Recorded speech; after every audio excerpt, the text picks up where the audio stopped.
रोज तर तुमच्याबरोबर माझं डेली रुटीन शेअर करते, पण आज हरभऱ्याची सुकी भाजी कशी बनवायची ना हेच तुम्हाला दाखवणार आहे. आणि सगळ्यांची वेगळी पद्धत असते, पण माझ्या पद्धतीने एकदा बनवून बघा. खायला पण खूप टेस्टी आणि बनवायला पण सोपी. तर गावावरून माझ्या मावशीने मला सुकी भाजी दिली होती, तर मग आज मला बनवायची, तर चला म्हणलं तुमच्याबरोबर शेअर करूया. तर आपल्याला जेवढी भाजी लागते तेवढी प्लेटमध्ये घेऊन टाकायची आणि त्याच्यानंतर शेंगदाण्याचं कूट टाकायचं, थोडंसं बेसन टाकायचं, बाजरीचं पीठ टाकायचं आणि एकजीव करायचं, कारण की त्याच्याने खूप टेस्ट लागते त्याच्यासाठी. तर मग हिरव्या मिरची मिक्सरमधून काढून घ्यायचं बारीक आणि त्याच्यानंतर मग कढईमध्ये तेल टाकायचं, जिरा टाकायचं. मोहरी नव्हती त्याच्यासाठी टाकली नाही, पण मोहरीने पण खूप छान टेस्ट येते. तर लालसर होईपर्यंत कांदे भाजून घ्यायचे, त्याच्यानंतर टमाटर टाकायचं आणि थोडंसं मीठ टाकायचं. त्याच्याने लगेच मऊसूर पडतात टमाटे त्याच्यासाठी. तर हिरव्या मिरच्या थोडं टाकून घ्यायचं आणि थोडं भाजून वगैरे घ्यायचं.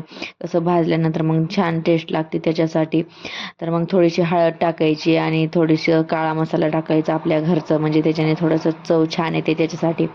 आणि मग बाकी काही नाही टाकायचं आणि आपल्याला जेवढं लागतं ना तेवढं त्याच्यामध्ये पाणी टाकायचं, म्हणजे जेवढी भाजी घेतली ना त्याच्या शिजवायपुरतं पाणी टाकायचं आणि थोडंसं मीठ वगैरे टाकून द्यायचं. आणि 1-2 उकळी आली ना तर मग भाजी वरतून टाकून द्यायची आणि मग मिक्स करून टाकायची. मिक्स केल्याच्या नंतर अर्धा 1 तास कमी गॅसवर शिजून घ्यायचं.